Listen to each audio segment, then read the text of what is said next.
Okay, here we are. The Outsiders Chapter 8's coming your way. Let's go ahead and listen in.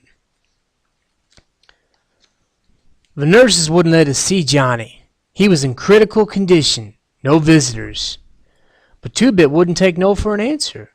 That was his buddy in there, and he aimed to see him. We both begged and pleaded, but we were getting nowhere until the doctor found out what was going on. "Let him go on in," he said to the nurse. "He's been asking for them. It can't hurt now." Two-Bit didn't notice the expression in his voice. "It's true," I thought numbly. "He's dying." We went in practically on tiptoe because the quietness of the hospital scared us. Johnny was laying still, his eyes closed. But when Two-Bit said, "Hey, Johnny kid," he opened them and looked at us, trying to grin. "Hey, y'all." The nurse, who was pulling back the shades open, smiled and said, "So he can talk after all." Two-Bit looked around. "They treating you okay, kid?" "Don't," Johnny gasped. "Don't let me put enough grease on my hair." "Don't talk," Two-Bit said, pulling up a chair. "Just listen. We'll bring you some hair grease next time. We're having the big rumble tonight." Johnny's huge black eyes widened a little, but he didn't say anything. "It's too bad you and Dally can't be in it. This is the first big rumble we've had, not counting the time we whipped Shepard's outfit." "He came by," Johnny said. "Tim Shepard?" Johnny nodded. "Came to see Dally." Tim and Dallas had always been buddies. "You know you got your name in the paper for being a hero?" Johnny almost grinned as he nodded. "Tough enough," he managed. And by the way his eyes were glowing, I figured Southern gentlemen had nothing on Johnny Cade. I could see that even a few words were tiring him out. He was as pale as a pillow and looked awful. Two-Bit pretended not to notice. "You want anything besides hair grease, kid?" Johnny barely nodded. "The book." He looked at me. "Can you get another one?" Two-Bit looked at me too. I hadn't told him about Gone with the Wind. "Oh, he wants a copy of Gone with the Wind so I can read it to him," I explained. "You want to go round down to the drugstore and see if you can get one?" "Okay," Two-Bit said cheerfully. "Don't y'all run off." I sat down in Two-Bit's chair and tried to think of something to say. "Well, Dally's going to be okay," I said finally. "And Derry and me, we're okay now." I knew Johnny understood what I meant. We'd always been close buddies. And those lonely days in the church strengthened our friendship. He tried to smile again and then suddenly went white and his eyes closed tight. "Johnny!" I said, alarmed. "Are you okay?" He nodded, keeping his eyes closed. "Yeah, just hurts sometimes. It usually don't. I can't feel anything below the middle of my back." He lay breathing heavily for a moment. "I'm pretty bad off, ain't I, Pony?" "Well, you'll be okay," I said with fake cheerfulness. "You gotta be. We couldn't get along without you." The truth of that last statement hit me. We couldn't get along without him. We needed Johnny as much as he needed the gang, and for the same reason. "I won't be able to walk again," Johnny started, then faltered. "Not even on crutches. Pus in my back." "Well, you'll be okay," I repeated firmly. "Don't start crying," I commanded myself. "Don't start crying. You'll scare Johnny." "You want to know something, Pony Boy? I'm scared stiff. I used to talk about killing myself." He drew a quivering breath. "I don't want to die now. It ain't long enough. 16 years ain't long enough. I wouldn't mind it so much if there wasn't so much stuff I ain't done, so many things I ain't seen. It's not fair. You know what? That time we were in Wintersville was the only time I've been away from our neighborhood." "You ain't gonna die," I said, trying to hold my voice down. "And don't get juiced up, 'cause the doc won't let you see you no more if you do. 16 years on the streets and you can learn a lot, but all the wrong things, not the things you want to learn. 16 years on the streets you see a lot, but all the wrong sights, not the sights you want to see." Johnny closed his eyes and rested quietly for a minute. "Years of living on the east side teaches you how to shut off your emotions. If you don't, you'd explode. You learn to cool it." A nurse appeared in the doorway. "Johnny," she said quietly, "your mother's here to see you." Johnny opened his eyes. At first they were wide with surprise, then they darkened. "I don't want to see her," he said firmly. "Well, she's your mother."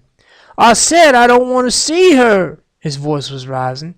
She's probably come and tell me about all the trouble I'm causing her and about how glad her and the old man will be when I'm dead. Well, tell her to leave me alone for once. His voice broke. For once, just leave me alone. He was struggling to sit up, but he suddenly gasped, went whiter than a pillowcase, and passed out cold. The nurse hurried me out the door. Oh, I was afraid of something like this would happen if he saw someone. I ran into Two-Bit, who was coming in. You can't see him now, the nurse said. So Two-Bit handed her the book. Well, make sure he can see it when he comes around. She took it and closed the door behind her. Two-Bit Two-Bit stood and looked at the door a long time.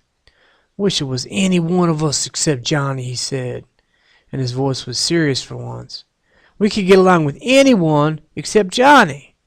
Turning abruptly, he said, Let's go see Dallas. As he walked into the hall, we saw Johnny's mother. I knew her. She was a little woman with straight black hair and big black eyes just like Johnny's. But that was as far as the resemblance went. Johnny Cake's eyes were fearful and sensitive. Hers were cheap and hard. As we passed her, she was saying, But I have a right to see him. He's my son. After all the trouble his father and I have gone through to raise him, this is our reward. He'd rather spend time with those no-count hoodlums than his own folks. She gave us such a cold look of hatred that I almost backed up. It was your fault. Always running around in the middle of the night, getting jailed, and who knows what else. I thought she was going to cuss us out. I really did. Two-Bit's eyes got narrower, and I was afraid he was going to start something. I don't like to hear women get sworn at, even if they deserve it. No wonder he hates your guts, Two-Bit snapped. He was going to tell her off real good, but I shoved him along. I felt sick. No wonder Johnny didn't want to see her. No wonder he stayed overnight at Two-Bit's house or at our house and slept in the vacant lot in good weather. I remember my mother, beautiful and golden like soda, and wise and firm like dairy.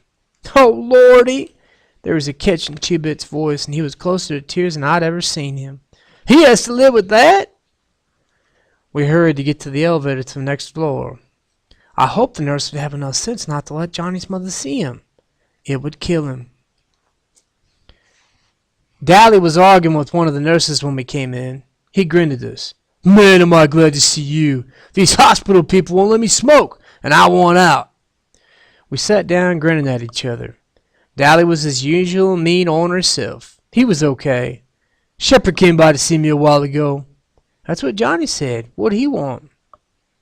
Oh, I see he saw my picture in the paper. Couldn't believe it didn't have wanted dead or alive underneath it. He must have come in and rubbed it in about the rumble. Man, I hate not being in that. Only last week, Tim Shepherd had cracked 3 of Dally's ribs. But Dally and Tim had always been buddies. No matter how they fought, they were 2 of a kind, and they knew it. Dally was grinning at me. Hey, kid, you scared the devil out of me the other day. I thought I killed you. Me? I said, puzzled. Why? When you jumped out of the church, I meant to hit you just hard enough to knock out the fire. But when you dropped like a ton of lead, I thought I'd aimed too high and broke your neck. He thought for a minute. Glad I didn't, though. I bet, I said with a grin. I never liked Dally, but then, for the first time, I felt like he was my buddy. And all because he was glad he hadn't killed me. Dally looked out the window. He sounded very casual. How's the kid? Well, we just left him, Two-Bit said. I could tell he was debating on whether to tell Dally the truth or not. I don't know about stuff like this, but, well, he seemed pretty bad to me. Passed out cold before we left him. Dally's jawline went white as he swore between clenched teeth. Two-Bit, you still got that fancy black-handled switch? Yeah? Give it here. Two-Bit reached in his back pocket for his prized possession. It was a jet-handled switchblade 10 inches long that would flash open at a mere breath. It was the reward of 2 hours of walking aimlessly around a hardware store to divert suspicion. He kept it razor sharp, and as far as I knew, he'd never pulled it on anyone. He used his plain pocket knife when he needed the blade, but it was his showpiece, his pride and joy. Every time he ran into a new hood, he pulled it off and showed off with it. Dally knew how much that knife meant to Two-Bit, and if he needed a blade bad enough to ask for it, well, he needed a blade. That was all there was to it. Two-Bit handed over to Dally without a moment's hesitation. We gotta win that fight tonight, Dowie said. His voice was hard. We gotta get even with those Socias. For Johnny! He put the switch under his pillow and lay back, staring at the ceiling. We left. We knew better than to talk to Dally when his eyes were blazing and he was in a mood like that. We decided to catch a bus home. I just didn't feel much like walking or trying to hitch a ride. Two-Bit left me sitting on the bench at the bus stop when he went to a gas station to buy some cigarettes. I was kind of sick to my stomach and sort of groggy. I was nearly asleep when I felt someone's hand on my forehead. I almost jumped out of my skin. Two-Bit was looking down at me worriedly. You feel okay? You're awful hot. I'm all right, I said. And when he looked at me, if he didn't believe me, I got a little panicky. Don't tell Derry, okay? Come on, Two-Bit, be a buddy. I'll be well by tonight. I'll just take a bunch of aspirins. Oh, all right, Two-Bit said reluctantly. But Derry will kill me if you're really sick and go ahead and fight anyway. I'm okay, I said, getting a little angry. And if you keep your mouth shut, Derry won't know a thing. You know something, Two-Bit says we're riding home on the bus. You think you can get away with murder living with your big brother and all. But Derry's stricter with you than your folks were, ain't he? Yeah, I said. But they'd raised 2 boys before me, and Derry hasn't. You know the only thing that keeps Derry from being associate is us? I know, I said. I've known that for a long time. Despite him not having much money, the only reason Derry couldn't be associate was us, the gang, me and Soda. Derry was too smart to be a greaser. I don't know how I knew, I just did, and I was kind of sorry.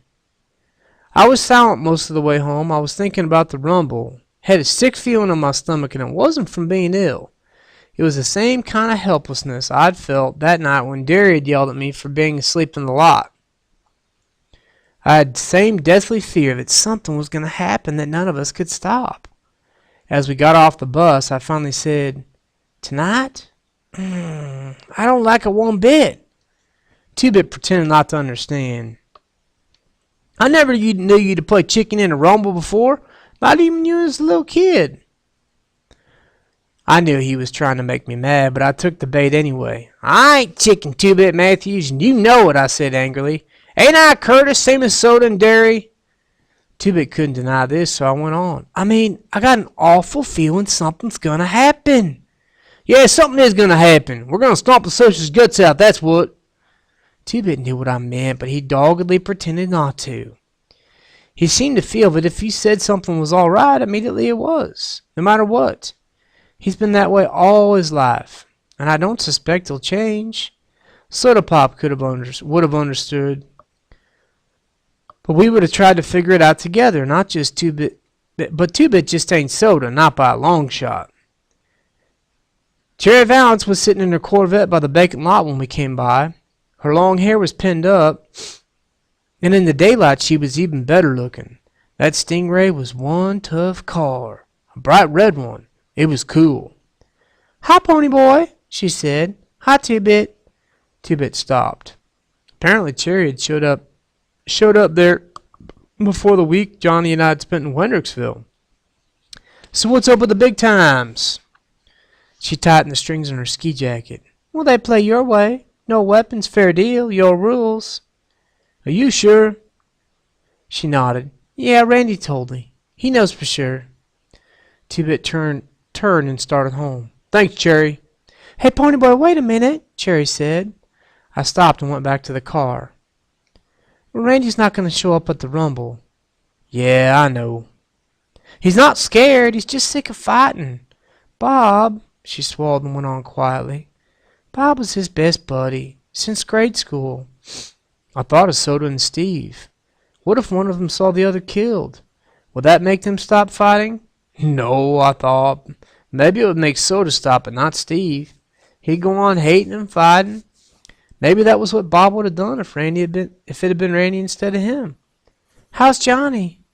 Not so good, I said. Will you go up to see him?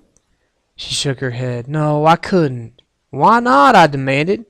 It was the least she could do. It was her boyfriend who caused it all. And when I stopped, her boyfriend.